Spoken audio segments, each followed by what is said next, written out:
اللهم صل على سيدنا محمد يا رب صل وسلم دائما ابدا على حبيبي. کیا نماز جنازہ کے بعد دعا کرنی چاہیے؟ نماز جنازہ خود ایک دعا ہے. نماز جنازہ ہے ہی کیا؟ دعا. تو اس کے بعد دعا مستقل نبی صلی اللہ علیہ وسلم سے ثابت نہیں ہے، نہ کوئی صحیح حدیث ہے نہ کوئی ضعیف حدیث. بعض لوگ کہتے ہیں کہ عبادت ہے تو عبادت کے بعد تو دعا ہونی چاہیے، تو یہ بھی آپ نے اپنی طرف سے ایک لاجک نکالی. تو چلو مان لیا عبادت ہے تو کیوں ہے؟ دعا ہے نا، اس لیے عبادت ہے. تو پھر نماز کے بعد دعا ہوگی تو وہ دعا بھی کیا ہے؟ عبادت ہے. تو پھر اس کے بعد بھی کیا ہونا چاہیے؟ دعا ہونی چاہیے.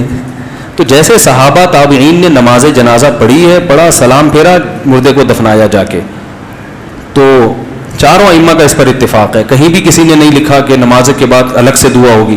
اس لیے یہ عمل بدعت ہونے میں اس میں کوئی شبہ نہیں ہے. مفتی صاحب نماز جنازہ میں سورہ فاتحہ نہ پڑھنے کی کوئی دلیل دیجیے. میرا ایک دوست اہل حدیث ہے، وہ کہتا ہے کہ ایک حدیث میں حضرت ابن عباس نے نماز جنازہ میں سورہ فاتحہ پڑھی ہے اور سورہ فاتحہ کے بغیر نماز نہیں ہوتی. سورہ فاتحہ کے بغیر نماز نہیں ہوتی تو رکوع سجدے کے بغیر بھی نماز نہیں ہوتی. تو نماز جنازہ عام نمازوں کی طرح نہیں ہے. تو جیسے وہ رکوع سجدے، جو سجدہ تو سورہ فاتحہ سے زیادہ بڑا رکن ہے، تو یہ جو سورہ فاتحہ کے بغیر نماز نہیں ہوتی یہ رکوع سجدے والی نمازوں کے بارے میں. باقی حضرت ابن عباس نے جو سورہ فاتحہ پڑھی ہے وہ بطور دعا کے پڑھی ہے، بطور تلاوت کے نہیں پڑھی ہے. اس پر کوئی حدیث دکھا دیں کہ بطور تلاوت کے پڑھی ہے. تو ہم یہ کہتے ہیں نماز جنازہ میں سورہ فاتحہ پڑھنا جائز ہے بطور تلاوت کے، بطور دعا کے. سمجھ میں آ رہی ہے؟ سمجھ میں الحمدللہ. بطور دعا کے، کیونکہ دعا کے مختلف کلمات نبی سے نماز جنازہ میں منقول ہیں. تو جو زیادہ منقول ہے ان کو زیادہ پڑھنا چاہیے، جو کم منقول ہے ان کو کم پڑھنا چاہیے. تو اگر حضرت ابن عباس نے سورہ فاتحہ پڑھی ہے تو بطور دعا کے پڑھی ہے، تو بطور دعا کے ہم بھی اس کو جائز کرتے ہیں، پڑھ سکتے ہو، لیکن لازم نہیں ہے. اور وہ دعائیں جو زیادہ کثرت سے نبی سے منقول ہیں ان کا پڑھنا زیادہ افضل ہے نماز جنازہ میں. جیسے اللہم اغفر لحینا ومیتنا، اس کے علاوہ بہت ساری دعائیں تو کوئی بھی پڑھ سکتے ہو، تو فاتحہ بھی پڑھ سکتے ہو. لیکن فاتحہ کو نماز جنازہ کا رکن کہنا اور یہ کہنا کہ یہ نماز جنازہ کی خاص سنت ہے یا اس کے بغیر نماز جنازہ نہیں ہوتی، اس پر کوئی حدیث نہیں ہے. سمجھا پا رہا ہوں اپنی بات میں؟ مفتی صاحب السلام علیکم، میرا نام سیف احمد ہے.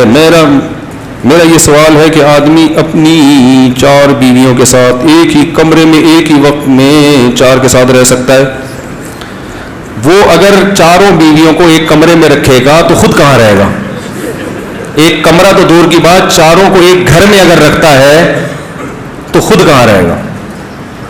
رہے گا تو یا تو بلڈ پروف جیکٹ پہن کے رہے گا، ورنہ کم سے کم ہیلمٹ بہت ضروری ہے، کیونکہ باقی چوٹیں انسان برداشت کر لیتا ہے، سر کی چوٹ برداشت نہیں کر پاتا. اس لیے کہتے ہیں تمام دوائیں بچوں کی پہنچ سے دور رکھیں. مفتی صاحب جب نماز کے لیے اقامت کہی جائے تو مقتدی اپنے دونوں ہاتھ باندھ لے، چھوڑے رکھے بعد باندھنا، کوئی ہاتھ باندھنا نماز کی سنتوں میں سے ہے. مفتی صاحب فرض نماز کے بعد اجتماعی دعا مانگنا بدعت ہے. اب فرض نماز کے بعد ہاتھ اٹھا کے، آپ فرض نماز کے بعد ہاتھ اٹھا کر دیا دعا کیوں مانگتے ہیں؟ فرض نماز کے بعد ہاتھ اٹھا کے دعا مانگنا یا اجتماعی حیت پہ دعا مانگنا کسی بے غبار صحیح حدیث سے ثابت نہیں ہے. کسی بھی صحیح حدیث سے، ایک روایت ہے جو ذرا کمزور ہے جس میں آتا ہے کہ ایک دفعہ نبی صلی اللہ علیہ وسلم نے فرض نماز کے بعد ہاتھ اٹھائے ہیں، مگر وہ روایت کمزور ہے. اور اگر اس کو صحیح مان بھی لیا جائے تو ایک دفعہ. سمجھ میں آ رہی بات؟ تو کتنی دفعہ؟ ایک دفعہ. اصول فقہ کی کتابوں میں لکھا ہوا ہے، تو چاروں مذاہب کی فقہ کی کتابوں میں، کہ حدیث اگر کوئی عمل کثرت سے کیا جاتا ہو اور اس کا نقل کرنے والا صرف ایک ہو تو یہ بات بھی حدیث میں شک پیدا کر دیتی ہے. ایک دفعہ اگر نبی صلی اللہ علیہ وسلم نے کیا ہے تو پتہ یہ چلا کہ اور وہ بھی اجتماعی نہیں، انفرادی طور پر. سمجھ میں آ رہی بات؟ انفرادی طور پر. تو آپ بھی کبھی کبھار انفرادی طور پر رفع الیدین کر لیں. عام معمول اگر نبی کا نمازوں کے بعد، فرض نماز کے بعد ہاتھ اٹھا کر دعا کرنے کا ہوتا، چاہے اجتماعی یا انفرادی، تو اس کے نقل کرنے والے کثرت سے ہوتے.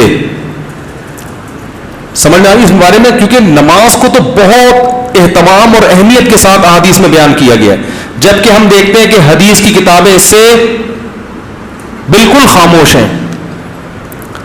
سمجھ میں آ رہی بات؟ دوسرا مسئلہ، بعض حضرات یہ کہتے ہیں کہ بہت ساری حدیثیں ہیں جن میں آتا ہے کہ رسول اللہ صلی اللہ علیہ وسلم نے فرض نماز کے بعد دعا کی بہت ترغیب دی ہے، اور آپ نے فرمایا کہ سب سے زیادہ دعا قبول کس وقت ہوتی ہے؟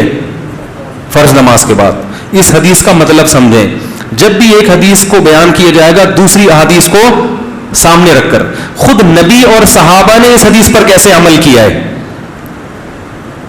ہم نبی کو دیکھتے ہیں کہ کہیں بھی نہیں کسی صحیح حدیث میں ملتا کہ نبی صلی اللہ علیہ وسلم کا یہ معمول تھا کہ آپ فرض نماز کے بعد ایسے دعا مانگتے تھے. خلفائے راشدین سے بھی کوئی روایت نہیں ملتی، نہ صحیح نہ ضعیف.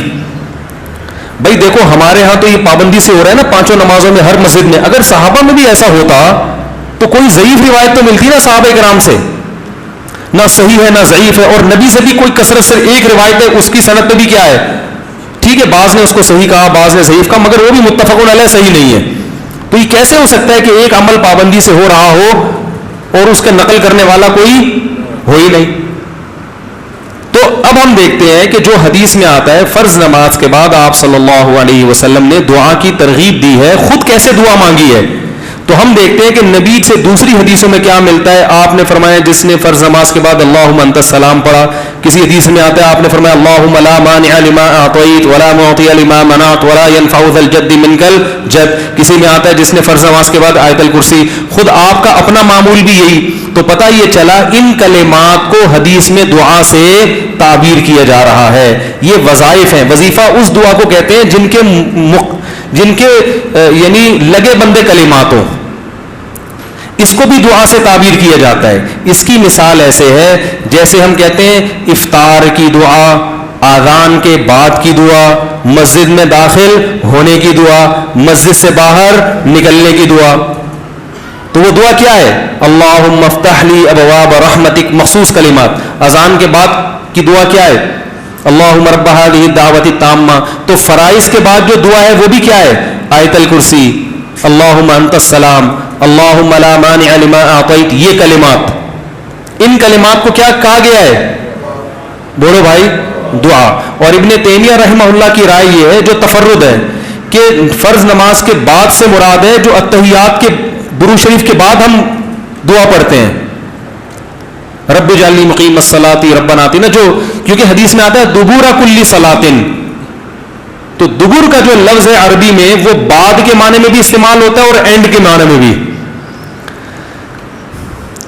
ابن تیمیہ رحمہ اللہ کہتے ہیں کہ جو ہم نماز کے آخر میں اتحیات پڑھتے ہیں پھر درود شریف پڑھتے ہیں اس کے بعد جو دعائیں کرتے ہیں نا، تو فرض نماز کے بعد سے مراد کیا ہے؟ یہ والی. لیکن یہ ان کا تفرد ہے. ہم کہتے ہیں ایسا نہیں بلکہ سلام کے بعد. مگر دعائیں کون سی؟ وہ جو منقول ہیں. یہاں تک میں سمجھا پایا اپنی بات؟ آگے چلیں. اور نبی صلی اللہ علیہ وسلم نے مختلف مواقع پر مختلف وظائف پڑھے ہیں فرض نماز کے بعد، کبھی آیت الکرسی، کبھی اللہم انت السلام. تو ہم یہ کہتے ہیں دوسری طرف حضرت عائشہ رضی اللہ تعالی عنہا کی حدیث ہے کہ آپ صلی اللہ علیہ وسلم فرض نماز کے بعد اللہم انت السلام کے بقدر بیٹھتے تھے اور پھر کھڑے ہو جایا کرتے تھے. ان دونوں حدیثوں کو ملا کے پتہ چلتا ہے کہ فرض نماز کے بعد جتنے وظائف منقول ہیں یہ سارے نہیں پڑھنے، کبھی کوئی اور کبھی کوئی.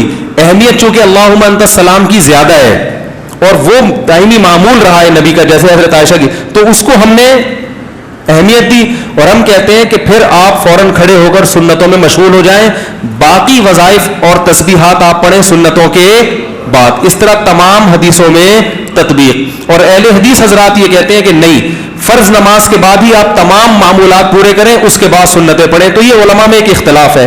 لیکن ہاتھ اٹھا کے دعا مانگیں جیسے ہمارے ہاں رائج ہے، یہ کہیں بھی نہیں ہے. حتیٰ کہ چاروں، یہ تو اب یعنی اہل حدیث میں بھی نہیں ہے، وہ تو سب کو پتہ ہے نہیں ہے.